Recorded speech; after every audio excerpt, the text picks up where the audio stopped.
हमारे आलिम दीन पर, हमारे इन मदरसों पर, हमारे इन मकातिब पर, हमारे मस्जिद के इमाम पर, हमारे उलमाए किराम पर, हमारे वारिसीन अंबिया पर उंगली उठाने की जुर्रत नहीं करोगे, क्योंकि परमात्मा कहता है कि जिसको मेरा ज्ञान साक्षात वो मैं हूं, वो हाफिज नहीं है, गोया मैं हूं उसके अंदर मैं हूं। अगर किसी के अंदर हदीस का ज्ञान है उसके अंदर मैं हूं, कुरान का ज्ञान है उसके अंदर मैं हूं, क्योंकि कुरान अल्लाह का कलाम है। अल्लाह का कलाम अगर किसी इंसान के अंदर हो तो वो ये यूं है गोया के उसी के अंदर है, वो सरापा उसके अंदर है। इसीलिए बदनाम करने से पहले इस श्लोक को देख लिया जाए, इस मंत्र को पढ़ लिया जाए पहले ध्यान के साथ, गौर के साथ, तब जाकर हमारे इस्लामिक मदरसों में, हमारे मसाजिद के इमाम पर,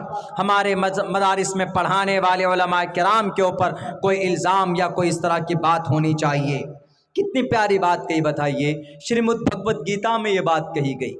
बहुत पहले ये मंत्र मुझे मालूम नहीं था, अभी जब रिसर्च के लिए गए हुए थे किसी यूनिवर्सिटी में, तो वहाँ पर उस्ताद मोहतरम ने हमसे कहा कि मदरसों के ऊपर जो एलिगेशंस लगते हैं ज़रा उसके ऊपर देखो तो तालीम, एजुकेशन, ज्ञान कहाँ ज़रूरी है।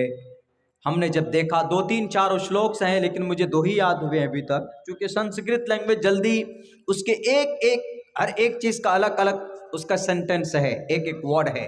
जैसे एक के लिए बोल देते हैं ना, एक आदमी मैं खाता हूँ, अहम खाने के लिए, अहम खदती मैं खाता हूं, अहम उपविशति मैं बैठता हूं। लेकिन हम दो बैठते हैं, रमा रमो रमः, खदती खदतो खदती,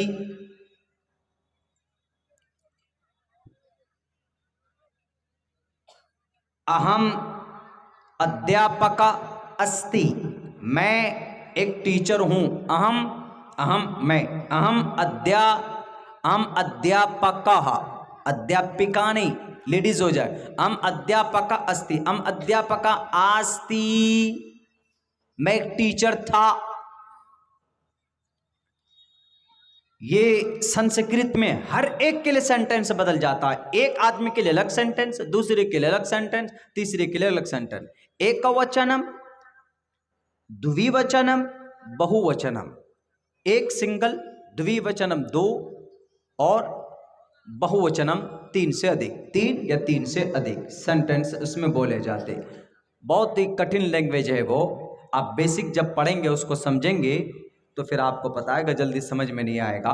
तो बहुत सारे श्लोक हैं तालीम के ऊपर, एजुकेशन के ऊपर, उनमें से 2-3 तो मुझे याद, 2 तो मैंने आपके सामने पढ़े। ये श्रीमद् भगवत गीता का है 7। जैसे अल्लाह के नबी ने फरमाया तलबुल इल्मी फरीज़ा, जिन मसाइल की जरूरत पड़ जाए आपको दुनिया में, शरीयत के जिन फरमान की, उनको हासिल करना, उनको जानना, इट्स योर ग्रेट रिस्पॉन्सिबिलिटी। आप बाइक चलाते हैं तो क्या डायरेक्ट बाइक खरीद के लाते ऊपर बैठ जाते हैं क्या? नहीं, उसको सीखते हैं आप। कोई पीछे बैठता है कि बाइक चलाने के लिए सबसे पहले क्या करना, बैठते हैं उस पर, डर भगाते हैं उसको कि बैठो, उसके बाद फिर समझाते हैं कि एक्सीलेटर कहाँ है, क्लच कहाँ है, ब्रेक कहाँ है। हीरो कंपनी की गाड़ी है तो गियर कैसे लगेगा उसका, बजाज कंपनी की है तो कैसे गियर डालेंगे, वरना उल्टा पुल्टा हो जाता है। हाँ, जो जानकार होता है उसको कोई भी गाड़ी देखिए वो उल्टा मुल्टा करके गियर तो लगा ही रहेगा, ऊपर लगेगा या नीचे लगेगा ही सही। लेकिन जो नया होगा उसको तो बड़ी बारीकी से समझाना पड़ता, बैठो, बिठाते हैं, ये क्लच है, देखो ये क्लच है। स्कूटी नहीं, उसमें क्लच गियर का मसला ही नहीं होता, उसमें ब्रेक ही सब कुछ होता है। ये क्लच है, इसको दबाओगे, उसके बाद फिर इसमें गियर लगाओगे, गियर लगाने के बाद आहिस्ते आहिस्ते क्लच को छोड़ेंगे, एक्सीलेटर लेंगे, गाड़ी आगे को चलेगी। आप उसको समझाते हैं, बेसिक बताते हैं उसको। नहीं बताएंगे तो गाड़ी में बैठोगे, गाड़ी कहीं और, तुम कहीं और, गाड़ी नीचे, इंसान ऊपर। हमारे अब्बा बहुत पहले एक बाइक लिए, बहुत पहले, हम लोग छोटे थे, सीखने के लिए गए, पहली मर्तबा भी पेड़ से जाके टकरा गए।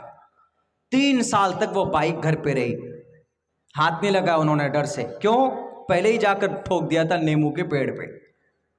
तो हर चीज की नॉलेज और जानकारी अगर आपके पास है तो आप कहीं पर भी आपको कोई दिक्कत नहीं होगी, कोई परेशानी नहीं होगी। इसलिए अल्लाह के नबी अलैहिस्सलाम ने फरमाया, तलबुल इल्मी फरीज़तुन, you have to receive the knowledge and you have to get knowledge about your religion, about your dharma. आप अपने मजहब के बारे में, धर्म हासिल, जानकारी हासिल करो। और फिर है ताकीद के साथ है। कैसे?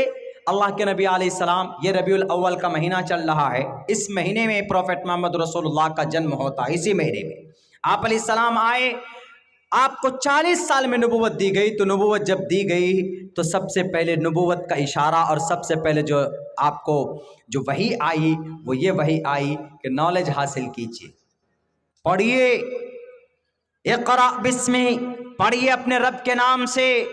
आज हम पढ़ते नहीं। आज अगर हमने अपने कौम को पढ़ाया होता, अगर आज हमने अपने बच्चों को पढ़ाया होता तो आज हमारी ये स्थिति नहीं हुई होती। मेरे भाई, जो चाहता इल्जामात लगाते, जो चाहता मन में बोले जाते,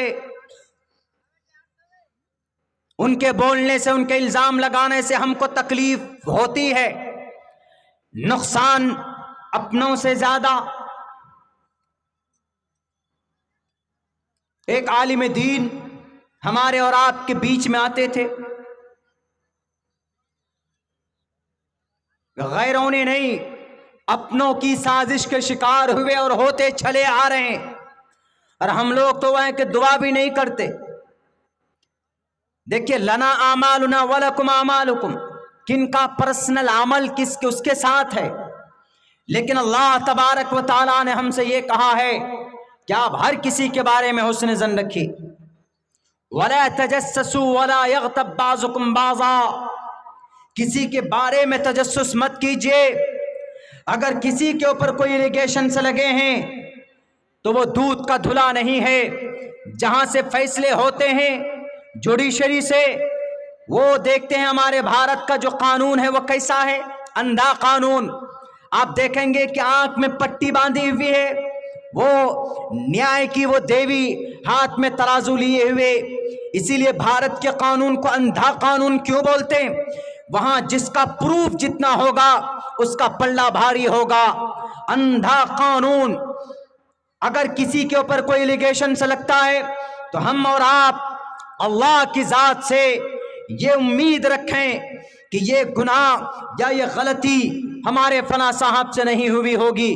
दूसरी बात, अगर शरीयत का ये पैगाम है, अगर मैं अब्दुल्ला अगर किसी के ऊपर इल्जाम लगाता हूं कि I see and I have seen and this person and he is a rapist, मैंने इसको देखा है कि ये रैपिस्ट है, तो मेरे ऊपर जरूरी है कि आप 4 गवाह को पहले पेश कीजिए कि तुमने देखा, तुम 4 गवाह को भी लाओ कि हाँ तुम्हारे साथ इन्होंने भी देखा है। इस्लाम के अंदर तब वो गवाही मोतबर होती है कि हाँ तुम सच्चे हो, नहीं तो तुम खामोश रहो। फिर 80 कोड़े बरसाए जाएंगे अगर तुमने 4 गवाह को पेश नहीं किया है लोगों के सामने में। मेरे भाइयों, अपनों की गलती और अपनों की साजिश की वजह से कभी कभी हमारे बड़े बड़े लोगों को बड़ी तकालीफें बर्दाश्त करनी पड़ती। आप क्या समझते, हमारे बड़े उलमा मौलाना अंदर शाह बेंगलोरी, उनको जेल के सलाखों के पीछे धकेला गया, क्या ग़ियार का हाथ था? नहीं, अपने कलिमा पढ़ने वाले लोग थे, अपने कलिमे पढ़ने वाले, जिनके एक हाथ में कुरान हुआ करता है और दूसरे हाथ में तस्बीह के दाने होते थे। उनके साजिश के शिकार हमारे उलमा होते हैं। बल्कि आज़ादी के वक्त में मैंने अभी आपके सामने एग्जाम्पल पेश किया है। हमने कहा कि नवाब सिराजुद्दौला को धोखा देने वाला कोई गैर मुस्लिम नहीं था, बल्कि मीर जाफर था जो कलमा पढ़ने वाला था। वहीं पर टीपू सुल्तान को धोखा देने वाला कोई गैर मुस्लिम नहीं था, कलमा पढ़ने वाला मीर सादिक था, बल्कि मंत्री की कुर्सी पर बिठाया गया था। वो था अम्मा आयशा के ऊपर इल्जाम और तुहमत लगाने वाले।